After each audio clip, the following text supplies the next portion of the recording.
ప్రేక్షకులందరికీ నమస్కారం. ఇప్పుడు మనం తెలుసుకోవాల్సిన విషయం ఏంటంటే, విక్రమసింహపురి యూనివర్సిటీ నెల్లూరు వారు 5 సంవత్సరాల ఎల్ఎల్బికి 3 సంవత్సరాల ఎల్ఎల్బి కోర్సులకి పరీక్షలు నిర్వహించబోతున్నారు. ఈ నెల 28వ తారీఖు నుంచి వచ్చే నెల 3వ తారీఖు వరకు. అందులో 3 సబ్జెక్టులు ఉన్నాయి. Professional ethics and accounting system అనేది ఒకటి, ఆల్టర్నేట్ డిస్ప్యూట్ రిజల్యూషన్ అనేది ఒకటి, పీనాలజీ అండ్ విక్టిమాలజీ అనేది ఒకటి. 3 వేర్వేరు సబ్జెక్టులు. ఇది నేను తెలుగులోనే ప్రస్తావిస్తున్నాను, ఎందుకంటే విద్యార్థులందరికీ ఎగ్జామ్ పాయింట్ ఆఫ్ వ్యూలో, అంటే పరీక్ష అటెంప్ట్ ఎలా చేయాలి, చేసి వాళ్ళు 60% మార్కులు ఎలా తెచ్చుకోవాలి అనేది పరీక్ష. అంటే నా ఉద్దేశం ఏంటంటే, కట్ ఆఫ్ మార్క్ అనేది 35 36 కాకుండా మనమే 60%కి మనము మన ఒక మెజరింగ్ స్కేల్ పెట్టుకుని, ఒక కట్ ఆఫ్ మార్క్ పెట్టుకుని, ఆ 60% మనం ఎలా సెక్యూర్ చేసుకోవాలి, మనం ఎలా సాధించాలి, పరీక్ష ఎలా రాయాలి, ఏ విధమైనటువంటి ప్రిపరేషన్ ఉండాలి అనేది ఒక సబ్జెక్ట్ తీసుకుని, ఆ సబ్జెక్టుని ఒక సబ్జెక్టు లాగా కాకుండా దాన్ని అవగాహన చేసుకుంటూ, దాని ముందు మనం అర్థం చేసుకుని దాని తర్వాత మనం ఎలా రాయాలి, సొంతంగా ఎలా రాయాలి అనే దాని మీద నేను ప్రస్తావిస్తున్నాను. Professional ethics and accounting system. Professional ethics అంటే ప్రొఫెషన్ అనే పదంలోంచి వచ్చిందండి. ప్రొఫెషనల్ ఎథిక్స్ అనేది, దానికి ప్రొఫెషన్ అనేది మన వృత్తిని మనం ఎలా ముందుకు తీసుకెళ్ళాలి, దాన్ని ఏ రకమైనటువంటి మనకి మంచి లక్షణాలు ఉండాలి, విలువలు ఉండాలి. ఎథిక్స్ అనే పదానికి విలువలు అనేది వస్తుంది. వృత్తికి సంబంధించిన విలువలు మనం ఎలా అలవర్చుకోవాలి, దాన్ని ఎలా ప్రదర్శించాలి, దాన్ని మనం మన నిత్య జీవితంలో మన వృత్తి చేస్తున్నప్పుడు దాన్ని ముందుకు ఎలా తీసుకెళ్ళగలగాలి అనేది చాలా ముఖ్యమైనటువంటి అంశం అండి. ఆ అవగాహనతోటి మనం వృత్తికి సంబంధించినటువంటి విలువలు మనం ఎలా తెచ్చుకోవాలి, దానికి సంబంధించిన అకౌంటింగ్ సిస్టమ్స్ ఎలా నేర్చుకోవాలి అనే దాని మీద ప్రస్తావన చేస్తున్నాను నేను ప్రస్తుతం. అయితే ఇది మొత్తం పూర్తి సబ్జెక్ట్ ఏదైతే ఉంటుందో అదంతా నేను ప్రస్తావించట్లేదండి. కేవలం అంటే ఓవర్ వ్యూగా నేను చెప్పే ప్రయత్నం చేస్తున్నాను. ఇప్పుడు నేను చెప్తున్నటువంటిది ఏంటంటే, professional ethics and accounting system, దాని మీద మాత్రమే ప్రస్తుతం ఈ వీడియో మనం చేస్తున్నామండి.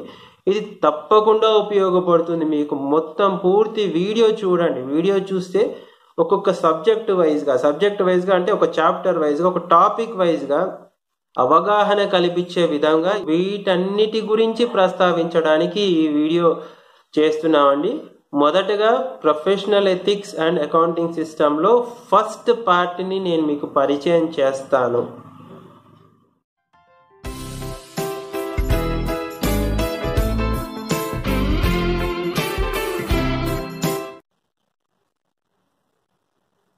ఇప్పుడు మనం professional ethics and professional accounting systems అనే ఒక సబ్జెక్టు గురించి మనం చెప్పుకుందాం. ఇప్పుడు నేను ఎందుకు తెలుగులో చెప్తున్నాను అంటే, మన నెల్లూరు జిల్లా విక్రమసింహపురి యూనివర్సిటీకి సంబంధించిన విద్యార్థులు 28 సెప్టెంబర్ రోజున పరీక్ష రాస్తున్నారు. వారికి ఉపయోగపడే విధంగా నేను చెప్పే ప్రయత్నం చేస్తున్నాను. మీరు ఒకసారి వింటే మీకు అర్థమవుతుంది. మీరు చదువుకుంటే అర్థమవుతుంది, కాదనేది కాదు. కాకపోతే నేను చెప్పేది ఉపయోగపడుతుంది అనే ఒక ఉద్దేశంతో నేను తెలుగులో చెప్పే ప్రయత్నం చేస్తున్నాను. సరే, పక్కన నేను ల్యాప్టాప్ కూడా పెట్టుకున్నానండి. ఈ పక్కకి ఎందుకు చూస్తున్నానని చెప్పేసి మీరేం ఆలోచించాల్సిన అవసరం లేదు. నేను కూడా ల్యాప్టాప్ పెట్టుకున్నాను. సబ్జెక్ట్ ఎంత ఆసువుగా చెప్పినా కూడా మీకంటూ ఒక సిలబస్ ఉంటుంది. ఆ సిలబస్ని నేను అప్పుడప్పుడు చూస్తూ ఉండాలి కాబట్టి నేను అది కూడా దృష్టిలో పెట్టుకుని నేను పక్కన ల్యాప్టాప్ పెట్టుకుని చెప్తున్నాను అనమాట. సరే, ఈ ల్యాప్టాప్ పెట్టుకొని చూస్తున్నాను కాబట్టి professional ethics and professional accounting system అనే సబ్జెక్ట్లో మనకి ఏం కవర్ అవుతాయి? మొట్టమొదలు ఏంటంటే, ప్రొఫెషన్ అనేది ఒక వృత్తి. ఆ వృత్తికి సంబంధించింది, ప్రతి వృత్తికి సంబంధించింది దానికంటూ కొన్ని ప్రోటోకాల్స్ లాగా ఉంటాయి. ప్రోటోకాల్స్ అంటే ఎథిక్స్, విలువలు. ప్రొఫెషనల్ ఎథిక్స్ అంటే వృత్తికి సంబంధించిన విలువలండి. మనం ఎలా ఉండాలి, మనం ఏం చేయాలి, ఏం చేయకూడదు. విలువలు అనేది చాలా పెద్ద పదం. కాకపోతే మనం చిన్నగా చెప్పుకోవాలనుకుంటే, మామూలుగా చెప్పుకోవాలి, మన అర్థమయ్యే భాషలో చెప్పుకోవాలనుకుంటే ఏంటంటే, ఏమి చెయ్యాలి, ఏమి చేయకూడదు, ఎలా ఉండాలి, ఎలా ఉండకూడదు. ఈ 2 విషయాలు మనం అర్థం చేసుకునే ప్రయత్నం చేస్తే సరిపోతుందండి ప్రొఫెషనల్ ఎథిక్స్ అనే దాని మీద.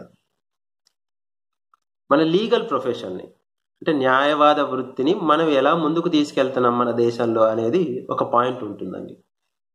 దానికి సంబంధించింది మనకి ఏం ఉండాలి, మనకి ఏ రకమైనటువంటి విలువలు ఉండాలి, ఏం ఉండకూడదు అనే ఒక పాయింట్ వస్తుంది. దీని తర్వాత నెక్స్ట్ వచ్చేసి ఒక న్యాయవాదికి ఏమేమి ఉండాలి, ఏం కావాలి, అసలు న్యాయవాది కావాలి అంటే మనకు ఉండాల్సినటువంటి లక్షణాలు కానీ మనకు ఉండాల్సినటువంటి భాష పరిజ్ఞానం ఇవన్నీ ఉంటాయండి. సాధనాలు ఏంటి అవి చాలా ఇంపార్టెంట్, అదొక టాపిక్ ఉంటుందండి. దాని తర్వాత కాండక్ట్ అంటే మీకు తెలిసే ఉంటుంది, చిన్నప్పటి నుంచి కాండక్ట్ సర్టిఫికెట్ అంటాం, బడిలో ఇస్తారు, కాలేజీలో ఇస్తారు, అదొక మాట. దాని తర్వాత మనం ఒక న్యాయవాది కోర్టులో ఎలా బిహేవ్ చేయాలి, ఎలా ప్రవర్తించాలి అనేది ఒకటి ప్రొఫెషనల్ ఎథిక్స్లో, ఇదొక భాగం. దాని తర్వాత మనకి ఏమేమి అవసరం, ఏ సాధనాలు అవసరం, మనం తెలుసుకోవాల్సిన విషయాలు ఏంటి, మనం ఏ రకంగా ముందుకు వెళ్ళాలి అనేది ఒక ఆలోచనతోటి ఎలిమెంట్స్ ఆఫ్ అడ్వకసీ అనేది కూడా ఒకటి పెట్టారు ఇందులో. దీని తర్వాత 7 lamps of advocacy. Advocacy is not a craft but a calling. అది నిజమేనండి. Advocacy is not a craft but a calling అనేది, ఇది నేను కొంచెం విస్తారంగా చెప్తాను. ఈ ఒక మాటని నేను మళ్ళీ చెప్తాను నేను మీకు, ఇదొకటి. దాని తర్వాత సజెషన్స్ ఇచ్చారు. ఎవరిచ్చారు? కృష్ణస్వామి అయ్యర్ గారు ఇచ్చారు సజెషన్స్. వాటికి సంబంధించింది ఒక టాపిక్ ఉంది, ఒక చాప్టర్ పెట్టారు. ఎలా మనం క్లయింట్ని ఎలా కలవాలి, ఎలా మాట్లాడాలి, ఏం తెలుసుకోవాలి, ఏం తెలుసుకోకూడదు, ఎంతవరకు మనం ఉండాలి అనే దాని మీద. తర్వాత బార్ కౌన్సిల్స్ అంటే మనం పట్టభద్రులం అయిన తర్వాత మనం కోర్టులోకి వెళ్ళిన తర్వాత కోర్టుకంటూ ఒక బార్ కౌన్సిల్ ఉంటుంది. అది జిల్లా పరంగా కానీ, రాష్ట్ర పరంగా కానీ, దేశ పరంగా కానీ రకరకాల బార్ కౌన్సిల్స్ ఉంటాయి. వాళ్ళకి ఒకటి వాళ్ళని మేనేజ్ చేయడానికి ఒక టీం ఉంటుంది, ఒక కమిటీ ఉంటుంది. వాళ్ళ పరంగా అన్ని డైరెక్షన్స్ ఉంటాయి. ఆ పరంగా కూడా వాళ్ళు మనకి అన్ని విధాలుగా మనకి సహాయం చేస్తూ ఉంటారు, సపోర్ట్ చేస్తూ ఉంటారు. దాన్ని ఎట్లా తెలుసుకోవాలి, ఎలా అవగాహన చేసుకోవాలి అనేది ఒకటి ఉంటుందండి. తర్వాత మనకు ఉండేటువంటి ప్రివిలేజెస్, హక్కులు, రైట్స్, తర్వాత మనం ఏమేం చెయ్యలేము అనేది, ఎబిలిటీస్, డిజబిలిటీస్ అంటారు కదా, అవి కూడా చాలా ముఖ్యమైన విషయాలు అండి, వాటికి సంబంధించింది కూడా. దాని తర్వాత ఆబ్జెక్టివ్స్ ఏంటి, features or objectives of passing advocate act. Advocates కంటూ ఒక యాక్ట్ ఉందండి. ఆ యాక్ట్ ఎందుకు పాస్ చేశారు, దాని తర్వాత ఇది చదువుకున్న తర్వాత ప్రాక్టీస్ చేయడానికి హక్కు, ఆ పర్టికులర్ హక్కు మనకుంది. Right to practice is a right but not a privilege. దానికి సంబంధించి కూడా నేను చెప్తాను. ఇంకొకటి ఏంటంటే, ఇంకొక chapter, application once refuse not to be entertained by another bar except in certain circumstances అనేది ఒక మాట చెప్పారు. దానికి సంబంధించింది కూడా నేను కొంచెం డీటెయిల్గా చెప్తాను. ఇది ప్రొఫెషనల్ ఎథిక్స్కి సంబంధించినటువంటి topic.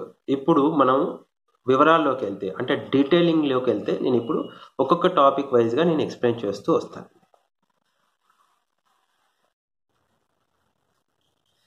Development of legal profession in India అంటే మనకి ఏన్షియంట్ ఇండియా కానీ, మెడివల్ ఎరా కానీ, బ్రిటిష్ రెజిమ్ కానీ, తర్వాత ఆఫ్టర్ ఇండిపెండెన్స్, ఇలా రకరకాల అయినటువంటి మనం సమయాలు చూసామండి. తర్వాత మనది ఎలా చేసాం, development of legal profession in England, అది కూడా మనం చూసాం. ఎలా చూసాము, ఈ రకమైనటువంటిదంతా అయిపోయిన తర్వాత వాళ్ళు లీగల్ సిస్టము చేశారు. ఆ లీగల్ సిస్టమ్ తర్వాత 1181లో వాళ్ళు ఓల్డ్ లీగల్ సిస్టమ్ అన్నారు. తర్వాత మనకి బార్ కౌన్సిల్స్ చేశారు, ఎస్టాబ్లిష్ చేశారు. 1895లో 1895లో ఫస్ట్ బార్ కౌన్సిల్ ఎస్టాబ్లిష్ చేశారు. దాని తర్వాత లా సొసైటీ ఆఫ్ యూకే 1837లో చేశారు. బ్యారిస్టర్స్ గాను సాలిసిటర్స్గా 2 పరంగా డివైడ్ చేశారండి అప్పట్లో మన లీగల్ ప్రొఫెషనల్. దీని తర్వాత మనకి కావాల్సింది ఏంటి అంటే, బాగా ముఖ్యమైనది, మనం బాగా ఆలోచించాల్సింది, ఇంపార్టెంట్ అయిన విషయం చెప్తున్నాను, ఎక్విప్మెంట్స్ ఆఫ్ అడ్వకేట్ అన్నారు. మనకు ఉండాల్సినటువంటి లక్షణాలండి: నిజాయితీ, integrity, character. Honesty, integrity, character, ఇవి చాలా ఇంపార్టెంట్ అండి. మనకి ఈ 3 ఉంటేనే మనం ఈ వృత్తిలో ముందుకెళ్ళగలుగుతాం. ఓపిక ఉండాలి. ఓపిక ఉన్న తర్వాత ఆ ఓపికని బట్టి మనం ఒక కేసు మనకు ఒకరు అప్పచెప్పారు అంటే అది పూర్తయ్యే వరకు మనం వెనక్కి తగ్గకుండా, వాళ్ళ మీద ఏ రకమైనటువంటి బ్లేము వేయకుండా మనం జాగ్రత్తగా ఆ కేసు కోసం అది అయిపోయే వరకు పర్సీవరెన్స్ అంటారు చూసారా, కన్సిస్టెంట్గా మనం నమ్మిన విషయాన్ని, మనం నమ్మిన సిద్ధాంతాన్ని ముందుకు తీసుకెళ్లడమే వృత్తిలో ముఖ్యమైనటువంటి సాధన అండి. మనకు ఉండాలి. మనకి ప్రతిదీ నేర్చుకోగలగాలి. మనం నిత్య విద్యార్థులం.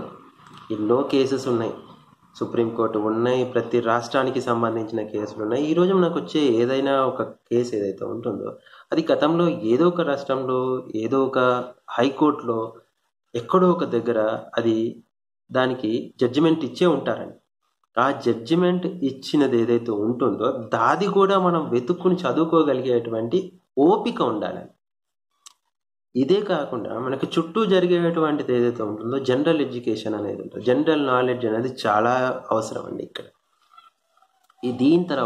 దీంతో పాటు మనకి జ్ఞాపక శక్తి ఉండడం చాలా అవసరం.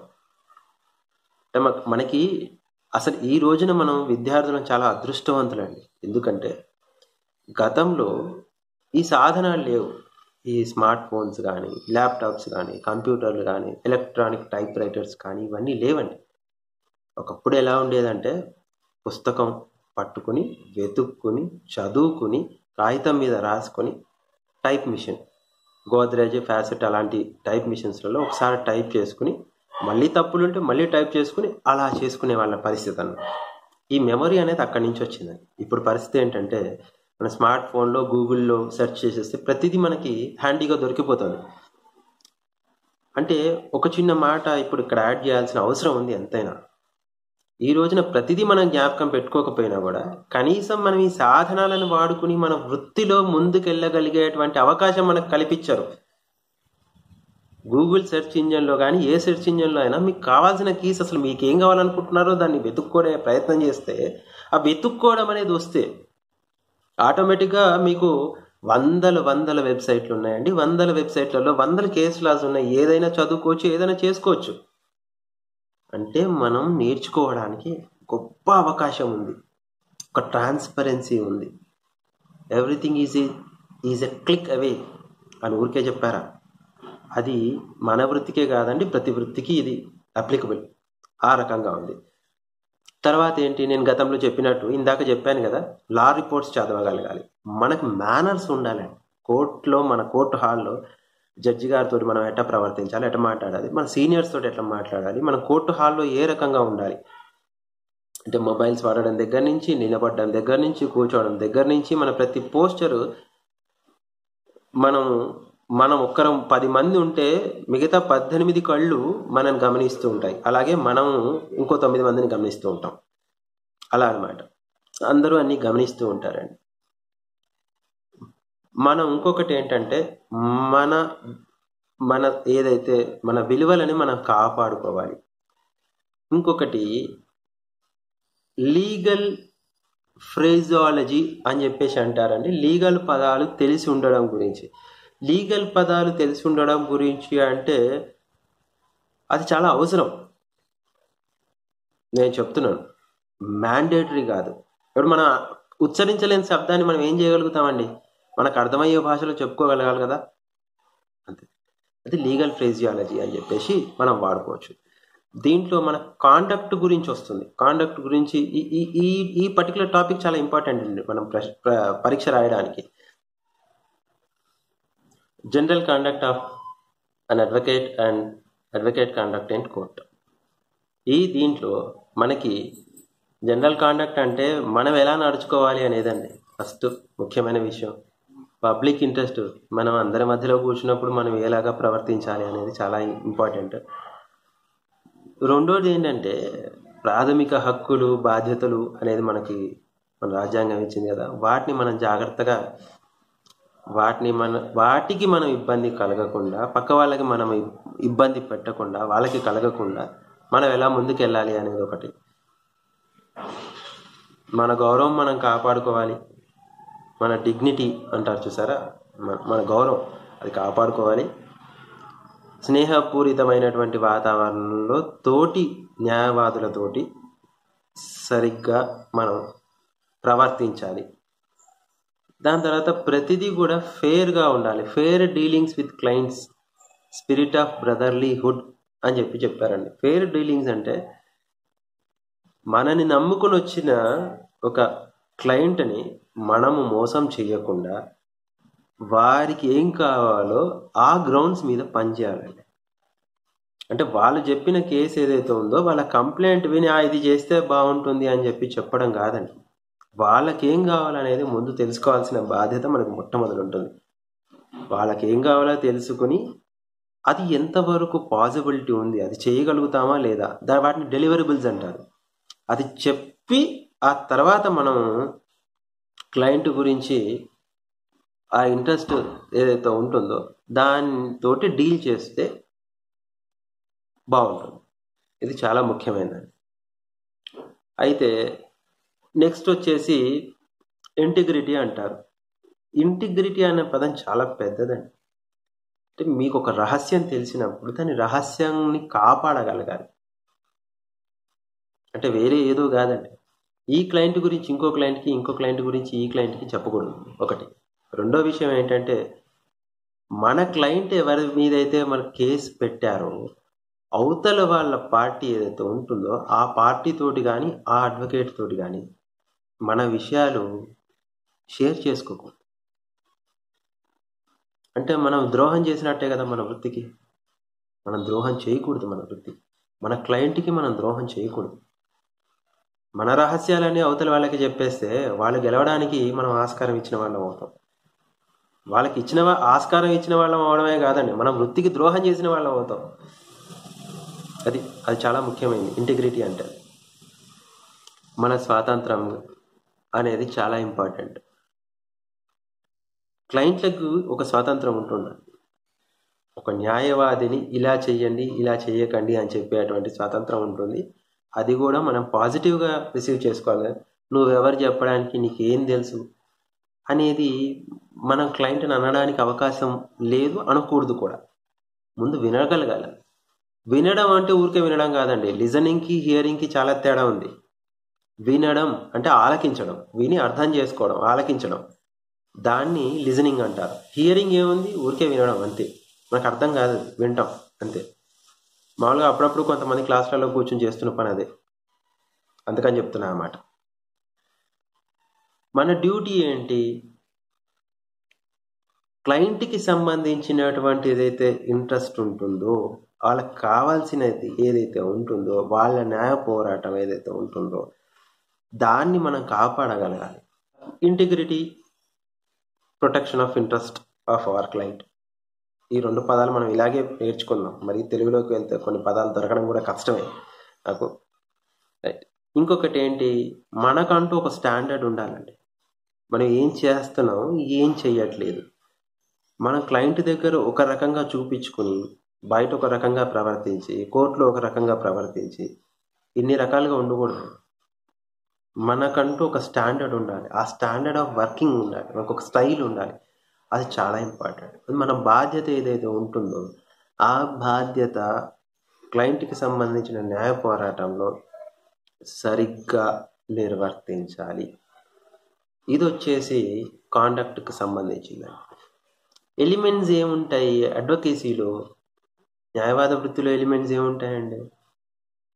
ఫస్ట్ కోర్టుకి సంబంధించింది వాళ్ళు ఏం చెప్తున్నారో అది మనం ఆలకించడం, అది అర్థం చేసుకోవడం. తర్వాత కేసు ఎలా ఫైల్ చేయాలి తెలుసుకోవాలి. ప్లీడింగ్ మనం ఎలా అభ్యర్థించాలి, జడ్జి గారి ముందర నుంచి మనం ఎలా అభ్యర్థించాలి అనేది తెలుసుకోవడం. తర్వాత మనం అవతలి వాళ్ళని ఎగ్జామినేషన్ చేయడం అంటారు, క్రాస్ ఎగ్జామినేషన్ అంటారు. అంతకంటే ముందు మన వాళ్ళకి సంబంధించింది చీఫ్ ఎగ్జామినేషన్, వాళ్ళు కానీ మనం కానీ, అది పిటిషనర్స్ అయి ఉండొచ్చు, రెస్పాండెంట్స్ అయి ఉండొచ్చు, అలా ఉండాలి. రీ ఎగ్జామినేషన్ చేసేటువంటి అది కూడా మనకి తెలిసి ఉండాలి. ఇవన్నీ ఉండాలి. తర్వాత ఆర్గ్యుమెంట్స్, వాదన వినిపించగలిగేటువంటి కెపాసిటీ మనకు ఉండాలి. మనకి తెలియాలి మనం ఏం చెప్తున్నాము, మనం ఏం వాదించగలుగుతున్నాము. మనం ఎక్కడి నుంచో ఏదో తీసుకొచ్చి వాదించకూడదండి. మన క్లయింట్ మనకి ఏం చెప్పారో ఆ 4 గోడల మధ్యలో మనకంటూ ఒక పరిధి ఉంటుంది ఆ కేసుకి సంబంధించింది. ఆ పరిధిలోనే మాట్లాడాలి, అంతేగాని బయట నుంచి ఎక్కడి నుంచో తీసుకురాకూడదు. ఒకవేళ ఏదైనా తీసుకొచ్చినా కూడా ఒక కేసులా, ఒక రిఫరెన్స్, ఒక సైటేషన్, ఒక రూలింగ్ అంటారు, అది తీసుకురావాలి. ఏ హైకోర్టులో జరిగింది, ఏ సుప్రీంకోర్టులో జరిగింది, ఏ జడ్జి గారు ఇచ్చారు, ఏ జస్టిస్ ఇచ్చారు, మన కేసుకి సిమిలర్ కేసు ఏదైతే ఉందో దాన్ని రిఫరెన్స్ చేస్తూ ఇవ్వాలి తప్ప బయటి విషయాలు ఏవి, అనవసరమైన విషయాలు మాట్లాడకూడదు. ఇవన్నీ ఒక ఎత్తు అయితే మనం గెలిస్తే సమస్య లేదండి. ఒకవేళ మన టైం బాగోలేకో, మన క్లయింట్ టైం బాగాలేకో, మనం ఆ కేసులో మన విజయం సాధించలేని పక్షంలో పై వాళ్ళకి అపీల్ అంటారు. అపీల్ చేసే అటువంటి నాలెడ్జ్ కూడా ఉండాలి, ఆ సమాచారం కూడా ఉండాలి. అది చాలా ముఖ్యం. 7 ల్యాంప్స్ ఆఫ్ అడ్వకసీ, ఇది ఒక చాప్టర్ అని చెప్పాను కదా. ఈ చాప్టర్లో advocacy is not a craft but a calling, ఈ రెండు టాపిక్స్ గురించి ఇప్పుడు నేను చెప్తానండి. మొదటి టాపిక్ ఏంటి? 7 ల్యాంప్స్ ఆఫ్ అడ్వకసీ. బాగుంది, పేరు చాలా బాగుంది కదా. 7 లైట్లు అని చెప్తామా, ల్యాంప్స్ అంటే జ్యోతులు అని చెప్తామా, సరే ఎలా అయినా కూడా మనకు కావాల్సినటువంటి లక్షణాలు, మనకు ఉండాల్సిన విషయాలు ఏవైతే ఉన్నాయో అవే మెన్షన్ చేశాను. ఆనెస్టీ, నిజాయితీ ఉండాలండి.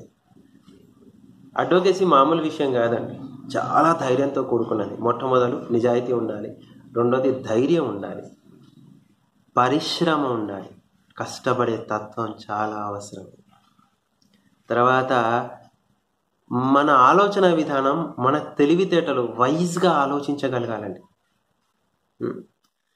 ఎలా ఉండాలి అంటే మనం లైవ్లీగా ఉండాలి. ఎప్పటికప్పుడు మనం ఎటువంటిదైనా కూడా ఒక నవ్వు నవ్వి దాన్ని కొంచెం లైట్గా తీసుకునేటువంటిగా, కొంచెం హాస్యమైనటువంటిది, అంటే బాగా కోపం వచ్చేటట్టుగా, రౌద్రంగా ఇలాంటివి కాదండి. ఎటువంటి సమస్య వచ్చినా కూడా మనం దాన్ని హ్యాండిల్ చేసుకునే విధంగా అనేది ఉండాలండి. ఇది ఉంటుంది. దాని తర్వాత అంటే ఇదంతా ఎలా ఉంటుంది? మన ఇంటెలిజెన్స్, మన తెలివితేటల మీద ఆధారపడి ఉంటుంది. అదొకటే. ఎలక్వెన్స్ అనేది మనం చిన్నతనం నుంచి వింటున్నాం. ఎలక్వెన్సీ అంటే ఆసువుగా చెప్పడం అండి. మీ దగ్గరకు వచ్చేసి, సార్ మాకు ఈ సమస్య వచ్చిందండి, ఈ సమస్య పరిష్కారానికి నేనేం చేయాలి అని చెప్పేసి ఎవరైనా మీ దగ్గరకు వచ్చి మాట్లాడినప్పుడు ఏం జరుగుతుంది అంటే, మీరు ఆ సమస్యని విని అర్థం చేసుకుని దానికి సమాధానం చెప్పగలిగేటువంటి పరిస్థితుల్లోకి మీరు రావాలి. వెంటనే మీరు ఇప్పుడు మీ సమస్య మీకు ఇప్పుడు నాకు చెప్పేసేయండి, మీరు రేపు రండి, నేను ఇవాళ పుస్తకం చదువుకుని నేను చెప్తాను అనే విధంగా కాదండి. అక్కడే మీ తెలివితేటలు బయటపడతాయి. మీ విట్, మీ ఆనెస్టీ, మీ ఎలక్వెన్స్, మీ జడ్జిమెంట్, మీ ఫెలోషిప్, ఇవన్నీ, మీ ఎక్స్ట్రాక్షన్, ఇవన్నీ, మీ టాక్ట్ఫుల్నెస్, తర్కం అంటారు చూసారా, లాజిక్, టాక్ట్నెస్, అంత లాజికల్గా చెప్పగలగాలి మీరు. ఏదైనా మీ భాష, మీ కమ్యూనికేషన్ మీద ఆధారపడి ఉంటుందండి. ఎవరైనా కూడా ఈ వృత్తిలో విజయం సాధించాలి అంటే మనకి మాట్లాడటం రావాలి. కమ్యూనికేషన్ అనేది చాలా పెద్ద పదం అండి. అసలు వృత్తికి బ్యాక్ బోన్, వెన్నెముక లాంటిది. మనకు అర్థం కావాలి, వాళ్ళు చెప్పిన అర్థంలోనే మనకు అర్థం కావాలి. మనం చెప్పేది వాళ్ళకి మనం ఏ అర్థంలో చెప్తున్నామో, ఏ వేలో చెప్పాలి, ఏ వేలో వాళ్ళకి అర్థం కావాలని అనుకుంటున్నామో అదే అర్థం కావాలండి, వేరే అర్థం కాకూడదు. ఇది చాలా ముఖ్యమైన విషయం అండి. మాట్లాడడం అనేది చాలా ముఖ్యమైన విషయం. ఓకేనా. నెక్స్ట్ వచ్చేసి బార్ కౌన్సిల్స్ గురించి నేను ప్రస్తావించాను గతంలో. ఇప్పుడు ఎట్లా ఉంటాయి, మీకు ఇంకొక మాట కూడా నేను ప్రస్తావించాను. ఆ 2 విషయాలు నేను ఇప్పుడు మళ్ళీ మొదలు పెడతాను. ఏది? Suggestions of K V Krishna Swamy Iyer on meetings of the clients అనేది ఒకటి, అండ్ బార్ కౌన్సిల్స్ గురించి ఒకటి. ఈ 2 విషయాలు నేను ప్రస్తావిస్తానండి ఇప్పుడు. Suggestions of K V Krishnaswamy Iyer on meeting of the clients. చాలా మంచి విషయాలు ప్రస్తావించారండి. ఆయన చాలా పెద్ద వ్యక్తి, మహానుభావులు. మనం ఎలా మసులుకోవాలి క్లయింట్ తోటి అనే దాని మీద చాలా చక్కగా మనకు అర్థమయ్యే విషయాలు చెప్పారండి. ముందు మనం తయారు చేసుకోవాలండి. మనం ప్రిపేర్ అవ్వాలి. మీటింగ్కి మనం ఎలా ప్రిపేర్ అవ్వాలి అనేది మొట్టమొదలు మనం మీటింగ్కి ప్రిపేర్ అవ్వాలి. తర్వాత చక్కటి బట్టలు వేసుకోవాలండి. చక్కటి బట్టలు అంటే మీ గౌరవాన్ని కాపాడుకునేటువంటి బట్టలు వేసుకోవాలి. అది ఎవరికి వాళ్ళు అర్థం చేసుకునే విషయం అండి. ఇంకా దాన్ని మరీ వివరించలేదు నేను. అది మనం మన గది పరిసరాలు, మన సమయం, మనం క్లయింట్ని ఎలా రిసీవ్ చేసుకుంటున్నాం అంటే మనం నమస్కారం చెప్తున్నామా, శుభోదయం చెప్తున్నామా, గుడ్ ఈవినింగ్ చెప్తున్నామా, ఎలా చెప్తున్నాం, మనం నవ్వుకుంటూ పిలుస్తున్నామా, రండి వచ్చేయండి కూర్చోండి అని చెప్పేసి విసుక్కుంటున్నామా, మన గొంతులో ఏ రకమైనటువంటి ధ్వని పలుకుతోంది, ఇవి చాలా ముఖ్యమండి. తర్వాత మనం అంటూ ఒక ఎజెండా తయారు చేసుకోవాలండి. ఆయన చెప్తాడు, ఆయన సమస్య ఏముంది ఆయన చెప్తాడండి. సమస్య తెలుసుకునేటప్పుడు మనం ఒక ఫ్లోలో తెలుసుకోవాలి. ఇప్పుడు మనం చిన్నతనంలో ఏంటి ఎస్ఏ రైటింగ్ రాసామండి. ఎస్ఏ రైటింగ్ అంటే వ్యాస రచన పోటీలలో మనం ఏం రాసాం, మొట్టమొదటి డెఫినేషన్ అన్నాం. డెఫినేషన్ని ఫస్ట్ మనం డెఫినేషన్ రాస్తాం, దాని తర్వాత దాని గురించి కొంత వివరణ రాస్తాం. వివరణ రాసిన తర్వాత దానికి అడ్వాంటేజెస్, ఉపయోగాలు, డూస్, తర్వాత డిసడ్వాంటేజెస్, డోంట్స్ రాస్తాం. దాని తర్వాత క్లోజింగ్ రాస్తాం అంటే లాస్ట్ పారాగ్రాఫ్ ఏం రాస్తాం, ఇదంతా ఎజెండా. అంటే ఏంటి, ఫస్ట్ డెఫినేషన్, దాని తర్వాత అబౌట్ అని చెప్పేసి వివరణ, డిస్క్రిప్షన్, అడ్వాంటేజెస్, డిసడ్వాంటేజెస్, ఇదంతా ఒక ఎజెండా అండి. మనం ఇది ఒక ఫ్లోలో రాసుకోవాలి. ఇదే ఫ్లోలో మనం తెలుసుకునే ప్రయత్నం చేయాలి. వాళ్ళు చెప్పేది వేరే అటువంటిది అంటే మొబైల్స్ చూసుకుంటున్నాం, పాటలు వినుకుంటున్నాం, సినిమా చూసుకుంటున్నాం, ఇలాంటివి ఏవి లేకుండా సావధాన చిత్తంతో ఆలకించాలి క్లయింట్ చెప్పేది. అది చాలా ముఖ్యమైనది. అప్పుడే మీరు సహాయం చేయగలుగుతారు, న్యాయ సహాయం, వాళ్ళ పోరాటంలో సలహా చక్కగా ఇవ్వగలుగుతారు. మనకంటూ ఒక కార్డు ఉంటుంది, బిజినెస్ కార్డ్ అంటారు. అది బిజినెస్ కార్డు కాదు, వాస్తవంగా చెప్పాలంటే అది విజిటింగ్ కార్డ్ అనుకుందాం. ఎందుకంటే మనం బిజినెస్లో లేము, మన ప్రొఫెషన్లో ఉన్నాం. You should never utter our card as a business card. That's really absurd. Okay, right. దాని తర్వాత మనం ఎలా చెప్పుకోవాలి, మనం ఏం చేద్దాం అనుకుంటున్నాం, ఇవన్నీ మెన్షన్ చేస్తూ ముందుకు తీసుకెళ్ళాలి. ఇలా ఉంటుందండి. ఇవి కృష్ణస్వామి అయ్యర్ గారు ఇచ్చినటువంటి సలహాలు, సూచనలు మనకి ఏమున్నాయి అనే దాని మీద. బార్ కౌన్సిల్స్ అనే చాప్టర్ ఉంది, చెప్పాను కదా. State bar council of India, వాటి ఫంక్షన్స్ ఏముంటాయి, అడ్వకేట్స్ ఎన్రోల్మెంట్ ఉంటుంది. దాని తర్వాత వాళ్ళకంటూ ఒక రోల్స్ తయారు చేస్తారు, మొత్తం ఒక డేటాబేస్ తయారు చేస్తారు. ఆ డేటాబేస్ ప్రకారంగా ఉంటుంది. మనకంటూ ఒక ఎన్రోల్మెంట్ నెంబర్ ఇస్తారు, మనకంటూ కొన్ని హక్కులు ఉంటాయి, ప్రివిలేజెస్ ఉంటాయి, వాటికి సంబంధించింది అవన్నీ కూడా ఉంటాయి. మనం లైబ్రరీలో కూర్చుని జర్నల్స్ కానీ ఇవన్నీ చదువుకోవడానికి, పుస్తకాలు చదువుకోవడానికి అవకాశం ఉంటుంది. రకరకాలైనటువంటి లీగల్ మ్యాగజైన్స్, ఇవన్నీ జర్నల్స్ చదువుకోవడానికి అవకాశం ఉంటుంది. మనకంటూ ఒక ఎలక్షన్ పెడతారు, ప్రెసిడెంట్ని, కమిటీని ఎన్నుకోవడానికి. దాని తర్వాత దానికంటూ ఒక ఫండ్ మనం చేస్తూ ఉంటాం. మనకి ఎవరికైనా సహాయార్థం ఫండ్ అని కూడా చేస్తూ ఉంటారు. మనకు యూనియన్లు ఉండవండి, బార్ కౌన్సిల్స్ ఉంటాయి. మనం వృత్తిలో ఉన్నాం. ఒకటి చివరిగా ఒక మాట ప్రస్తావిస్తాం, డిసిప్లినరీ యాక్షన్ అనేది ఒకటి ఉంటుందండి. అది మన కమిటీ వాళ్ళకి పరిపూర్ణమైనటువంటి హక్కులు ఉంటాయి మన మీద చేయడానికి. వాళ్ళకంటూ కొన్ని పవర్స్ ఉంటాయి. వాళ్ళకి ఏంటి, వాళ్ళు రూల్స్ తయారు చేయగలుగుతారు. దాని తర్వాత పుస్తకాలు ఆడిట్ చేయగలుగుతారు. దాని తర్వాత వాళ్ళకంటూ అపాయింట్ చేస్తారు, కమిటీలను అపాయింట్ చేస్తారు. మన గురించి ఏమైనా తెలుసుకోవాలి అనుకుంటే డైరెక్షన్స్ ఇస్తారు. డైరెక్షన్స్ అంటే స్టేట్ కమిటీస్కి నేషనల్ కమిటీ ఇస్తుంది, డిస్ట్రిక్ట్ బార్ కౌన్సిల్స్కి స్టేట్ ఇస్తుంది, అలా ఇస్తారు. వాళ్ళకంటూ బార్ కౌన్సిల్కి ఒక హక్కు ఉంటుందండి. మిస్కాండక్ట్ అయితే పనిష్మెంట్ ఇవ్వడానికి అవకాశం ఉంటుంది. ఆ సెక్షన్ 35లో డిఫైన్ చేశారు. సెక్షన్స్ గురించి తర్వాత ప్రస్తావిద్దాం.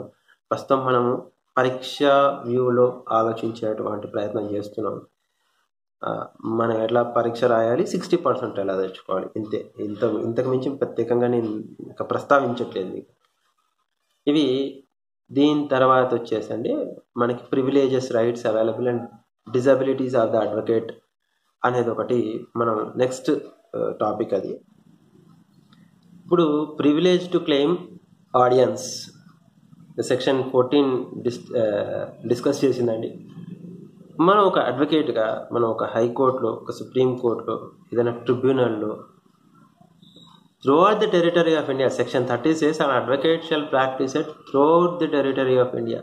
Tribunal including supreme court, any other tribunals, legal authorities అంటే మ్యాజిస్ట్రేట్ కోర్టు దగ్గర నుంచి సుప్రీం కోర్టు దాకా మనం ఎక్కడైనా ప్రాక్టీస్ చేసుకోవచ్చు అండి. దాని ప్రకారంగా కొన్ని డైరెక్షన్స్ ఉన్నాయి. సుప్రీంకోర్టులో మనకు ఒక పరీక్ష ఉంది. ఆ పరీక్ష ఒక 6 నెలల పాటు సుప్రీంకోర్టు అడ్వకేట్ దగ్గర ప్రాక్టీస్ చేసుకోవాలి. ఆ పరీక్ష రాయాలి. తర్వాత అడ్వకేట్ ఆన్ రికార్డ్ అని చెప్పేసి AOR అని ఒక పరీక్ష రాసిన తర్వాత మనకంటూ ఒక సర్టిఫికేట్ ఇస్తారు. అదొకటి. దాని తర్వాత privilege of exemption from arrest, మనకంటూ ఒక ఇమ్యూనిటీ ఉందండి. ఇమ్యూనిటీ అనేది ఏంటి, మనకి according to section 135 of CPC ఏ సివిల్ ప్రొసీజర్ కోడ్ ప్రకారంగా కూడా కంటెంప్ట్ ఆఫ్ కోర్ట్ అరెస్ట్ చేయకూడదండి. లేదు అంటే క్రైమ్ చేస్తే అరెస్ట్ చేయకుండా ఉంటారండి? చేస్తారు తప్పకుండా. అరెస్ట్ చేయడానికి వీలు లేదు అంటే కోర్టుకు సంబంధించినటువంటి ఏదైనా హియరింగ్స్లో అరెస్ట్ చేయడానికి లేదు. అది నేను చెప్తున్నది. ఫీజు తీసుకోవడానికి ఉంది. ఓకే, మన హక్కులు ఏంటంటే మనం ఫీజు తీసుకోవచ్చు, దాని తర్వాత వకాలత్ ఫైల్ చేయొచ్చు, వేరే వాళ్ళు ఎన్ఓసి ఇస్తే కూడా మనం వకాలత్ ఫైల్ చేయొచ్చు. వాళ్ళకి ఆల్రెడీ ఉంటే మనం చేయలేమండి, అది ఒప్పుకోదు, చట్టం ఒప్పుకోదు. దాని తర్వాత పబ్లిక్ లైఫ్ ఉంటుంది, ప్రైవేట్ లైఫ్ ఉంటుంది. జడ్జి గారితో యాక్సెసిబిలిటీ అనేది ఉంటుంది, కానీ కొన్ని సందర్భాలలో ఉంటుందండి. ప్రతి చిన్నదానికి మనం జడ్జి గారి దగ్గరికి వెళ్ళలేము, కలవలేము. అది కూడా మనకి ఒక మాట చెప్పి పెడుతున్నాను నేను మీకు. తర్వాత మనం ప్రొఫెషనల్ కెపాసిటీ తోటి మనం ఏదైనా చెప్తే, అంటే లీగల్గా మనం ఏదైనా చెప్పాము అంటే అది తప్పకుండా అది యాక్సెప్టబిలిటీ ఉంటుందండి సొసైటీలో. అలాగా మనం పరీక్షలు రాసుకుని జడ్జ్ అవ్వడానికి కూడా మనకు అవకాశం ఉంటుంది. District judge, magistrate, additional sessions judge, ఇవన్నీ రకరకాలైనటువంటి జడ్జి అది హైరార్కీ ఉంటుంది అనమాట.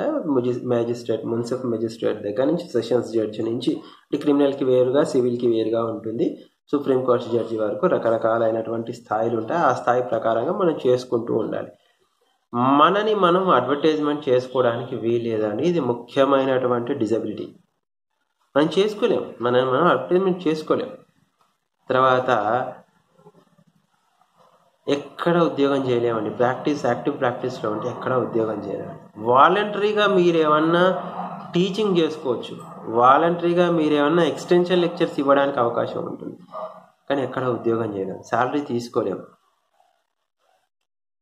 ఇంకొకటి, మన క్లయింట్స్ గురించి ఇతర క్లయింట్స్ గురించి మాట్లాడుకోవటం, వాళ్ళ విషయాలు తారుమారు చేయటం, వీళ్ళది వాళ్ళకి వాళ్ళది వీళ్ళకి అందించడం, ఇలాంటివి చేయకూడదు కూడా.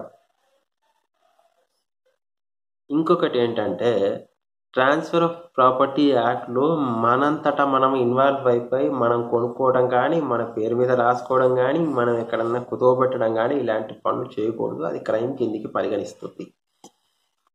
ఇవి డిజబిలిటీస్ అండి. ఆబ్జెక్టివ్స్ ఏంటి? Features or objective of passing advocate act ఏం చెప్పారు దాంట్లో? అవి చాలా ముఖ్యమైనటువంటి విషయాలండి. మనకు ప్రొసీజర్ తెలిసి ఉండాలి. అడ్మిషన్కి కానీ, ఎన్రోల్మెంట్కి కానీ, అంటే LLBలో BA LLBలో కానీ 5 years LLB కోర్స్ కానీ, 3 years LLB కోర్స్ కానీ, అడ్మిషన్కి కానీ, దాని తర్వాత ఎన్రోల్మెంట్కి, తర్వాత బార్ కౌన్సిల్స్ నాలెడ్జ్కి, రైట్స్ ప్రివిలేజెస్కి, డిజబిలిటీస్ ఆఫ్ అడ్వకేట్స్కి, కంటెంప్ట్ ఆఫ్ కోర్టు ఏముంటుంది? కంటెంప్ట్ అంటే కోర్టు ఇచ్చిన డైరెక్షన్ మనం పాటించకపోతే పరిస్థితులు ఏంటి, దాని పర్యవసానాలకి దానికి తగ్గ రెమెడీస్ అవి కూడా మనకి తెలిసి ఉండాలండి. బార్ అండ్ బెంచ్ రిలేషన్షిప్ ఉండాలి. బార్ అండ్ బెంచ్ రిలేషన్షిప్ అంటే జడ్జి గారిని దూషించకూడదండి. ఒక జడ్జిమెంట్ ఇచ్చిన తర్వాత అది మనకి అనుకూలంగా ఉండొచ్చు, ప్రతికూలంగా ఉండొచ్చు. దాన్ని ఆధారించుకొని మన జడ్జి గారిని దూషించేటువంటి అర్హత మనకి లేదు, ఆ హక్కేం లేదు మనకి. మనం కరెక్ట్గా చెప్పుకోగలగాలి, మన వాదన మనం వినిపించుకోవాలి. మనం చెప్పలేని పరీక్షల్లో పాపం ఆయన మాత్రం ఏం చేస్తారు? ఆయనైనా ఆవిడైనా బెంచ్ మీద కూర్చున్నవాడు. అది ముఖ్యం, చాలా ఇంపార్టెంట్.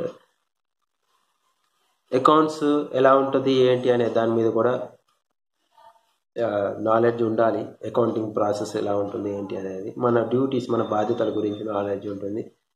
గతంలో మనం చెప్పుకున్నట్టు ఇందాక ఏంటి ఎక్విప్మెంట్, ల్యాంప్స్, ఎలిమెంట్స్ ఏవైతే ఉంటాయో ఇవన్నీ ఫీచర్స్ అన్నమాట. ఇవన్నీ ముందు చెప్పుకున్నటువంటి ఈ క్లాస్కి దీనికి సంబంధించింది. తర్వాత right to practice is a right but not a privilege అని చెప్పారు. ప్రాక్టీస్ చేయటం అనేది మన హక్కు అండి, అది మన అర్హత కాదు. అంటే అర్హత కాదు అనేది ఏదైతే ఉంటుందో మీరు తప్ప ఎవరు ప్రాక్టీస్ చేయలేరు, చేయకూడదు అనే అటువంటిది కాదండి. ఒక న్యాయవాదికి ప్రాక్టీస్ చేయడానికి అన్ని విధాలుగా ఒక హక్కు అనేది ఉంటుంది. అపియరెన్స్కి పర్మిషన్ ఉంటుంది. ఒకే ఒక అడ్వకేట్ అంటే గ్రూప్గా కాకుండా ఒకే సింగిల్గా ఇండివిజువల్గా కూడా ప్రాక్టీస్ చేసుకోవచ్చు. Right of advocates to practice, ఏ అథారిటీ ముందైనా కూడా అది ఉంటుందండి. ఇంకొచ్చేసి application once refused not to be entertained by another bar council except in certain circumstances. అంటే ఏంటి, ఇప్పుడు ఎలా ఉంటుంది, స్టేట్ బార్ కౌన్సిల్ రెఫ్యూజ్ చేసింది application admission of as an advocate on its roll, no other bar can entertain in this application. ఎందుకు? Except the previous consent in writing of the state bar. ఒక state bar ఇది, ఒక high court దాంట్లో మీరు enrolment చేసుకుందాం అనుకుంటే వాళ్ళు reject చేస్తే వాళ్ళు ఎందుకు రిజెక్ట్ చేశారనేది వివరణ ఇస్తారండి రాతపూర్వకంగా. అది మీ దగ్గర పెట్టుకోవాలి. వేరే స్టేట్ కౌన్సిల్కి ఎందుకు వెళ్తున్నారు అనేది మీకు తెలిసి ఉండాలి. వాళ్ళు అడిగినప్పుడు చెప్పగలిగేటువంటి పరిస్థితి మీకు ఉండాలి. సో ఇదండి ప్రొఫెషనల్ ఎథిక్స్ అనే టాపిక్ మీద. ఇంకొక పాయింట్ ఉందండి, నేను అది కూడా కవర్ చేస్తాను. అకౌంటింగ్ గురించి చెప్పుకుందామండి ఇప్పుడు. Accounting is a process of identifying, recording, classifying, summarizing, analyzing the business transaction and interpreting the result thereof. ఇక్కడ మనం అకౌంటింగ్ సిస్టమ్ అని కూడా చెప్పుకున్నాం కాబట్టి ఈ టాపిక్ కూడా నేను కవర్ చేస్తున్నాను. ఇది ఒక డెఫినేషన్ అండి నేను చెప్పింది అకౌంటెన్సీకి. అంటే ఏంటి, మనకి దాని అవసరం ఏముంది? అకౌంటెన్సీ అనేది ఏంటి, మనం ఏదైతే ట్రాన్సాక్షన్స్ జరుగుతున్నాయో అవన్నీ రికార్డ్ చేసుకుని ఒక చోట పెట్టుకోవడానికి అకౌంటెన్సీ అంటారండి. ముఖ్యంగా అది ఫైనాన్షియల్ ట్రాన్సాక్షన్స్ మరి పర్టికులర్గా ఇందులో ఏముంటుంది, ఒక రికార్డ్ లాగా మెయింటైన్ చేయాలంటుంది. ఫైనాన్షియల్ స్టేటస్ ఏదైతే తెలిసిపోతుందో అది ఉంటుంది. దాని డెసిషన్ మేకింగ్ చేసుకోవడానికి ఈజీగా ఉంటుంది. దాని తర్వాత రిజల్ట్స్ ఎట్లా క్యాలిక్యులేట్ చేసుకోవాలి అనేది ఒకటి ఉంటుంది. దాని తర్వాత ట్యాక్సెస్కి సంబంధించింది అదొకటి. దాని తర్వాత dues and balances, Indian stamp act ఏంటి, రిజిస్ట్రేషన్ యాక్ట్ ఏంటి, court fee and suit valuation act, advocate fee rules, ఇవన్నీ కూడా ఉంటాయి. దీంట్లో బుక్ కీపింగ్ అంటారు. బుక్ కీపింగ్ అనేది చాలా మొట్టమొదటి ప్రక్రియ అకౌంటెన్సీలో. బుక్ కీపింగ్ అనేది చాలా oldest system of accounting is bookkeeping. వీటన్నిటికీ సంబంధించింది decision making, position, business position, ఇవన్నీ కూడా మనం మెన్షన్ చేస్తూ వస్తాం. ఇక్కడ ఏంటి, సింగిల్ ఎంట్రీ, డబుల్ ఎంట్రీ నేను ఇందాక చెప్పినట్టు. దాని తర్వాత ఆ సింగిల్ ఎంట్రీ సిస్టమ్ ఏంటి, ఇన్వర్డ్ అవుట్వర్డ్ ఏమేమి ఉన్నాయో అవన్నీ చేసుకున్నాము. దాని తర్వాత డబుల్ ఎంట్రీకి వచ్చేసరికి జోనల్ ఎంట్రీస్, అది లేటెస్ట్గా మనం వాడుతున్నది. ఇది ఏమంటారు, డెబిటింగ్, క్రెడిటింగ్ రెండు ఒకేసారి జరగాలి, అదే జోనల్ ఎంట్రీస్ అంటారు దాన్ని. దాంతో చాలా అడ్వాంటేజెస్ ఉంటాయండి. శాలరీకి సంబంధించింది debit amount, credit amount. Salary account ఏదైతే ఉంటుందో అది డెబిట్ అయ్యి క్యాష్ తీసుకునేటువంటిది జనరలైజింగ్ ఎడిషన్, దాన్ని నెరేషన్స్ అంటాము డబుల్ ఎంట్రీ సిస్టంలో. దాని తర్వాత లెడ్జర్ ఉంటుంది. లెడ్జర్ అనేది ఒకటి ప్రిపేర్ చేస్తామండి. లెడ్జర్ అనేది ఎట్లా ప్రిపేర్ చేస్తాం, ఓ సీరియల్ నెంబర్ పెడతాం, ఒక డేట్ పెడతాం, దాని తర్వాత పర్టికులర్స్ రాస్తాం. లెడ్జర్ ఫోలియో నెంబర్ అనేది ఒకటి ఉంటుంది. దాని తర్వాత డెబిట్ కాలం ఉంటుంది, క్రెడిట్ కాలం ఉంటుంది, బ్యాలెన్స్ కూడా చూపిస్తాం అందులో. ఇదనమాట. అంటే టూకీగా చెప్పే ప్రయత్నం చేస్తున్నాను నేను. మరి చెప్పుకుంటూ పోతే ఎంతసేపు అయినా మనం ఇది ఒక్కటే టాపిక్ చాలా కొన్ని గంటల పాటు, కొన్ని నెలల పాటు మనం డిస్కస్ చేసుకోవచ్చు. చాలా పెద్ద టాపిక్ అండి ఇది. కాకపోతే నేను ఎగ్జామ్ పాయింట్ ఆఫ్ వ్యూలో చెప్తున్నాను కాబట్టి కొంచెం ఫాస్ట్గా చెప్పే ప్రయత్నం చేస్తున్నాను. ఇంకా ఫైనల్ అకౌంట్స్ ఎట్లా ఉంటాయి? ఫైనల్ అకౌంట్స్ అంటే బ్యాలెన్స్ షీట్ చేసుకుంటామండి. ఇన్కమ్ అండ్ ఎక్స్పెండిచర్ స్టేట్మెంట్ చేసుకుని బ్యాలెన్స్ షీట్ చేసుకుంటాం. డెబిట్లు, క్రెడిట్లు అన్నీ వేసుకుని ట్రేడింగ్ అకౌంట్లు వేసుకుని బ్యాలెన్స్ షీట్ చేసుకుంటాం. పర్టికులర్స్ ఎడం పక్కన అంతా కూడా పర్టికులర్స్ అమౌంట్ వేసుకుంటాం. డెబిట్ సైడ్ కుడి పక్కన అంతా పర్టికులర్స్ అమౌంట్స్ వేసుకుందాం. క్రెడిట్ సైడ్ ఇవన్నీ చేసుకుని లాస్ట్కి వచ్చేసి బ్యాలెన్స్ షీట్ వేసుకుందాం. క్యాష్ ఫార్వర్డింగ్, క్యాష్ అవైలబుల్ ఇవన్నీ చూసుకుంటూ చేసుకుంటాం అన్నమాట. ప్రాఫిట్ అండ్ లాస్ అకౌంట్ తీసుకుంటాం, చిట్ట చివరికి మనకు ప్రాఫిట్ వచ్చిందా అయితే వచ్చిందా అని. దాంట్లో కూడా రకరకాలుగా ఉంటాయండి. డెబిటింగ్లో ఎలా ఉంటుంది, ఏమేమి వస్తాయి మామూలుగా అయితే శాలరీస్, అంటే మనం ఏదైతే ఖర్చు పెడతామో అవన్నీ డెబిట్ సైడ్ వస్తాయి.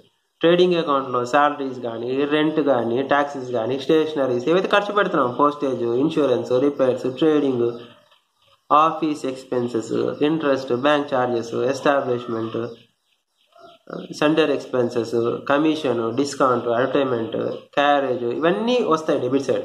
క్రెడిట్ సైడ్ ఏమొస్తాయి, మనం కమిషన్ ఎర్న్ చేసింది ఏంటి, మనకి రెంట్స్ ఏమన్నా వచ్చినాయి ఏమిటి, మనకు వచ్చినంత కూడా క్రెడిట్ సైడ్ పెట్టుకుంటాం అనమాట. ఈ రకంగా చేసుకుని క్యాపిటల్ అకౌంట్స్, బ్యాలెన్స్ షీట్ అంతా కూడా మనం రెడీ చేసుకుంటామండి.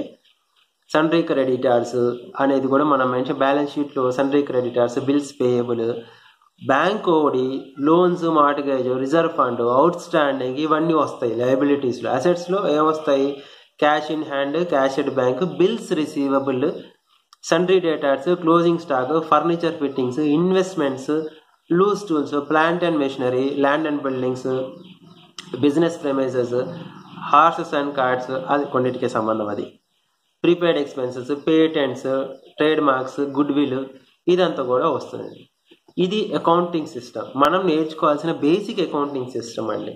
అలా కాకుండా మన ఆఫీస్కి సంబంధించింది కూడా మన అకౌంట్స్ ఏవైతే ఉన్నాయో అవి కూడా మనం ప్రిపేర్ చేసుకుంటూ ఉండాలి. దానికి తగ్గట్టుగా మనం సర్వీసెస్ ఇస్తున్నాము, దాని ప్రకారంగా మనకి ఏం వస్తుంది, మనం ఏమేం ఖర్చు పెడుతున్నాం, ఇవన్నీ కూడా మనకి తెలిసి ఉండాలి.